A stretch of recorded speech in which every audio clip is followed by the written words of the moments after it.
Good morning everyone, welcome to motivational studies. আজ আমরা আলোচনা করতে যাচ্ছি 2014 সালে যে টেটটা হয়েছিল, যে 16 সালের নিয়োগটা হয়েছিল 16-17 সালে, তার যে শুনানি আছে 22শে সেপ্টেম্বর, সেটার কি পরিস্থিতি দাঁড়িয়ে আছে, কি শুনানি হয়েছে এবং কেসটা কোন দিকে এগোচ্ছে সেটা নিয়ে আজকে একটু আলোচনা করে দিই।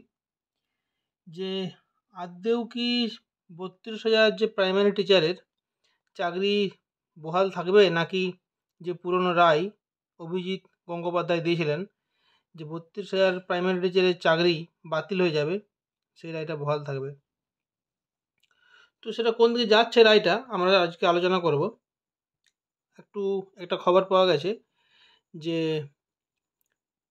100 স্টুডেন্ট যে অবৈধভাবে নিয়োগ হয়েছে তার একটা লিস্ট এবং তথ্য প্রমাণ পাওয়া গেছে। সেটা দেখি যদি 22শে সেপ্টেম্বর পিটিশনারদের হয়ে যে আইনজীবীরা লড়ছিলেন তারা যদি সাবমিট করে, সেটা দেখা যাক, তাহলে এই কেসটার মোড়টা ঘুরে যাবে।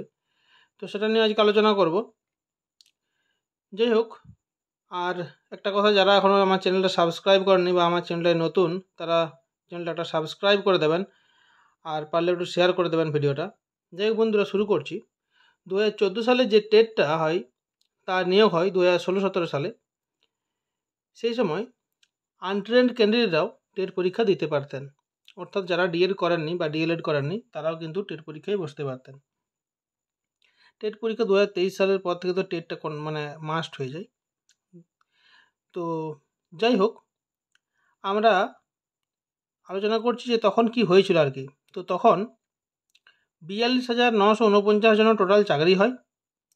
তার মধ্যে 32,000 ছিলেন আনট্রেন্ড, মানে তাদের ডিএলএড ছিল না, এবং বাকি যারা ছিলেন অর্থাৎ 2,949 জন ছিলেন ডিএলএড প্রার্থী, এবং তারা ট্রেন, অর্থাৎ তারা ট্রেনিং করে এসেছিলেন আর কি। তাদের উপরে কোনো এফেক্ট পড়েনি আর কি এই কেসটাতে। তো এখন মামলাটি চলছে সেটি হচ্ছে এই 32,000কে নিয়ে, কিন্তু বিচারপতি তপব্রত চক্রবর্তী বলেছেন যে এফেক্ট যদি পড়ে কিন্তু 32,000 উপরে, তাহলে কিন্তু পুরো প্যানেলটাই বাতিল হবে, যদি বাতিল হয় আর কি। 43,000 প্রাইমারি টিচারের চাকরি কিন্তু বাতিল হবে।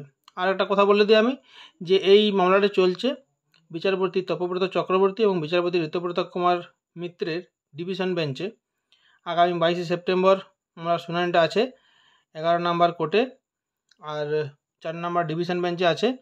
আর এই মামলাটা লিস্টেড হয়েছে ওই 35 নম্বরে, কত না লিস্টেড হয়েছে আমি দেখলাম।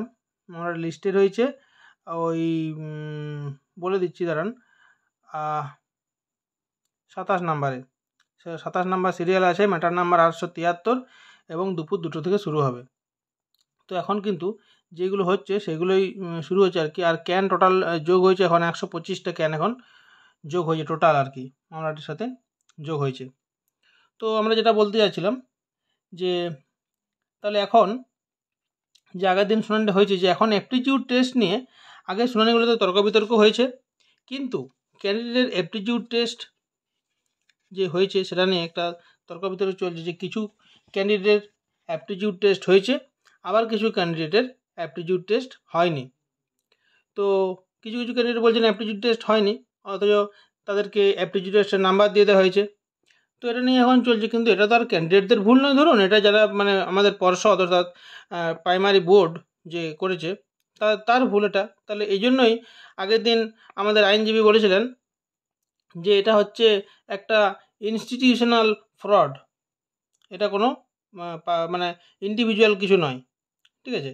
আর আরেকটা কথা হচ্ছে, এটা চলছে, এটাতে কোনো রিজার্ভেশন পলিসি মানা হয়নি, যেমন জেনারেল রিজার্ভেশনের মধ্যে অন্য কেউ ঢুকতে পারবে না সেরকম। এটা আগের দিন যে শুনানি হয়েছে আমি ভিডিও করে দিয়েছি, আপনারা আমার ভিডিওগুলো আগে দেখে নেবেন। 32,000 teacher case, primary teacher case যে ভিডিওগুলো আছে সেগুলো আপনারা দেখে নেবেন, আমার চ্যানেলে সব রাখা আছে। আরেকটা অভিযোগ যেটা উঠেছে সেটা সবথেকে গুরুতর, সেটা হচ্ছে যে কম মার্কস পেয়েও অনেকে চাকরি পেয়ে গেছেন, এবং কাট অফের থেকেও বেশি মার্কস পেয়ে অনেকে চাকরি পাননি। তো এটা একটা গুরুতর অভিযোগ। এবং এক্ষেত্রে আবার কিছু অভিযোগ উঠেছে যে নাকি টাকা দিয়ে অনেকে চাকরিতে ঢুকেছেন। তো এটাও কিন্তু ঠিক নয় আর কি, যে সবাই টাকা দিয়ে তার ঢুকবে না, কিছু হয়তো হতে পারে। তো যেটা শোনা যাচ্ছে যে 100 জনের বেশি কিছু একটা ঢুকেছে আর কি। তো সেটা নিয়ে আমি একটু আলোচনা করছি একটু পরেই। তো যেটা শোনা যাচ্ছে 2016 টেটের ব্যাপক দুর্নীতি হয়েছে এবং বেশিরভাগই ঘুষ দিয়ে ঢুকেছে, কিন্তু আদালতে তার কোনো প্রমাণ দিতে পারেনি, কেউ আদালতে প্রমাণ পেশ করতে পারেনি। আর আদালত তো ধরুন প্রমাণ ছাড়া কারো কথা বিশ্বাস করবে না। তাহলে যে বাতিলের কেসটা সেটা কিন্তু এদিক থেকে একটু নড়বড়ে মনে হচ্ছে। বিচারপতিরা অনেক অপশান দেখছেন, বিচারপতিরা আইনজীবীদের সাথে পরামর্শ করছেন যে আপনারা বলুন কি করা যায়, তো সেইগুলো হচ্ছে। তবে সব শুনানিগুলোর থেকে যা আমি দেখছি, বিচারপতিরা পুরো প্যানেল বাতিলের পরিবর্তে একটা মধ্যম পন্থা বের করার দিকে বেশি আগ্রহী, আমি যা দেখলাম আর কি, কয়েকটা শুনানি যা হলো আর কি। তো বিচারপতিরা উভয় পক্ষের স্বার্থ রক্ষা করে একটি নিরপেক্ষ রায় দেওয়ার চেষ্টা করছেন, যাতে পিটিশনাররাও মানে ন্যায় পান, এবং এমনকি তিনি কম্পেনসেশন দেওয়ার কথাটাও আগের দিন মানে যে বলেছিলেন, আগের দিন তিনি বলেছেন যে তাদেরকে কম্পেনসেশন দেওয়া যেতে পারে। আর যাতে তিনি দেখেছেন আর বলেছেন যাতে কর্মরত যে শিক্ষক আছে তাদের চাকরিটা সুরক্ষিত থাকে, অর্থাৎ তিনি বলেছেন তাদেরও তো অনেক ফ্যামিলি আছে, তারা অনেকদিন চাকরি করছেন। তো যাই হোক, এটা এখন একটা বিচার পরামর্শ চলছে আর কি, এটা কিন্তু এখন কোনো রায় দেননি, তিনি বলে দিয়েছেন এটা কোনো রায় নয়, তিনি এখন পরামর্শ করছেন এটা নিয়ে। আর বিচারপতিদের মতে যেমনটা এসএসসির 26,000 চাকরির ক্ষেত্রে দেখা গেছে, যেখানে কোনো পক্ষই কিন্তু লাভবান হয়নি, দুপক্ষই লাভবান হয়নি, আবার নতুন করে তাদের পরীক্ষা দিতে হচ্ছে।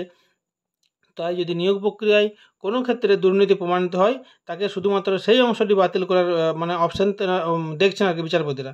কিন্তু ওএমআরের কোনো রেকর্ড নেই, তাহলে কীভাবে সে প্রমাণ করা যেতে পারে? কারণ ধরুন দুর্নীতি যে হয়েছে বা কজন করে, যদি ধরুন আমি বলছি যে 100 জন টাকা দিয়ে ঢুকেছে, তাদের জন্য ওএমআরটা দরকার, কত মার্কস পেয়েছে, তার জন্য পুরো ইন্ডিভিজুয়াল মার্কস দরকার, কিন্তু ওএমআরই তো নেই, ওএমআরের এক্সিস্টেন্সই পাওয়া যাচ্ছে না। আর সিবিআইডি তদন্ত নিয়ে তো কত দূর কী এগিয়েছে তাও কোনো জানা যাচ্ছে না, কিছু খবর পাওয়া যাচ্ছে না। তবে 100-র বেশি ক্যান্ডিডেট যে দুর্নীতিতে যুক্ত আছে বা অবৈধভাবে চাকরি পেয়েছে বা টাকা দিয়ে চাকরি পেয়েছে, তার একটা প্রমাণ কিন্তু হাতে এসেছে মানে আইনজীবীদের হাতে, মানে পিটিশনার আইনজীবীদের হাতে, সেটা শোনা যাচ্ছে। তো সেটা যদি 22 সেপ্টেম্বর শুনানিতে সেই তথ্য আদালতে যদি জমা করেন ওনারা, তাহলে এটা কি কোন দিকে এগোয় দেখা যাক। সেটা একটা তো মারাত্মক অভিযোগ উঠছে, মারাত্মক অভিযোগ মানে একটা বিশাল প্রমাণ হয়ে যাবে। আর এটা থেকে কিন্তু পুরো প্যানেল বাতিল হওয়ার সম্ভাবনা কিন্তু রয়েছে। যদি ধরুন একজন দুর্নীতি করে, আর যদি ধরুন 100 জন দুর্নীতি করে বা 1000 জন দুর্নীতি করে, যদি ধরুন পুরো প্যানেলটাই দুর্নীতি করে, তাহলে কিন্তু ধরতে পারবে না, কারণ তো ওএমআর নেই। ধরুন আমার একটা কথা হচ্ছে ওএমআর পাওয়া যাচ্ছে না, যেটা আগের দিন বিচারপতি বলেছিলেন তপব্রত চক্রবর্তী, যে 500 টাকা দিয়ে যদি মানে ওএমআর দেখার অপশান থাকে তাহলে হয়তো ওএমআর আছে, কিন্তু সেটা তো পুরোটাই মানে হয়তো কিংবা নতুবা এসবে চলছে আর কি, এক্সামশনের ওপরে চলছে, কিন্তু সেটা তো হয় না। ওএমআরের এক্সিস্টেন্স কোনো পাওয়া যায়নি, পর্ষদ কিন্তু কোনো প্রমাণ দিতে সেরকম কিছু পারেনি, প্রমাণ না হলে কিন্তু কোর্টে সেটা হবে না, সেটা পরের আবার শুনানি হবে, দেখা যাক কী হয়। তো যে এই প্যানেল এইটা যদি কিন্তু সাবমিট করে, তাহলে কিন্তু পুরো প্যানেল বাতিল হওয়ার একটা সম্ভাবনা কিন্তু রয়ে যাচ্ছে।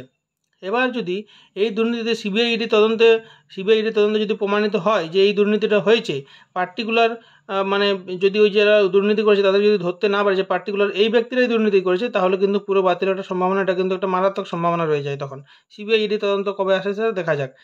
আর কিন্তু 26,000 মামলার ক্ষেত্রে কিন্তু তাই হয়েছে, পুরো দেশে অন্যান্য ক্ষেত্রে যা হয়েছে সেগুলো তাই হয়েছে। 26,000 মামলার ক্ষেত্রে আমরা দেখেছি এসএসসির এই কেসটাই কিন্তু হয়েছে, ওই দুর্নীতির জন্য ধরতে পারেনি কারা করেছে, আর কিছু জন ধরতে পেরেছে পরে, তাও কিন্তু তো সবাইকে নতুন করে পরীক্ষা দিতে হচ্ছে কিন্তু এসএসসির। আর একটা যে আগের দিন যেটা আলোচনা হয়েছে যে 1996 সালে যেসব প্রার্থীরা মানে মাধ্যমিক পাস করেছেন, আর 2002 সালে যেসব মাধ্যমিক পাস করেছেন যেসব প্রার্থীরা, তাদের কিন্তু মার্কস কিন্তু বিস্তর ফারাক, কারণ এখন প্রচুর মার্কস উঠে মাধ্যমিকের ক্ষেত্রে আপনারা দেখবেন, আর আগেকার দিনে কিন্তু মার্কস এতটা উঠতো না আর কি। তো যাই হোক, তাহলে তারা মানে পুরনো প্রার্থীরা নতুন প্রার্থীদের সাথে মানে একাডেমিকে কোনো মানে কম্পিটিশান করতেই পারবে না। একটা হতে পারে যেমন সেই স্পেশাল টিচারদের বেরোলো যে একাডেমিক তো নেই তাদের ক্ষেত্রে, সেটা একটা হতে পারে, কিন্তু সেটা কি আর বিচার্যযোগ্য হবে কে জানি, সেটা দেখা যাক কী হয়, পরদিন আলোচনা হয়তো উঠতেও পারে। তাহলে পুরো প্যানেল বাতিল করে যদি নতুন করে পুরোটা মানে সব ক্যান্ডিডেটদের একটা নতুন করে আবার করা যায়, তাহলে সেটা একটা অন্য ব্যাপার। আর আগের দিন এটাও আলোচনা হয়েছে যে সকলের অ্যাপটিটিউড টেস্টের নাম্বার হয় সমান করে দেওয়া হোক, নয় সকলের ক্ষেত্রে নাম্বারটা তুলে দেওয়া হোক।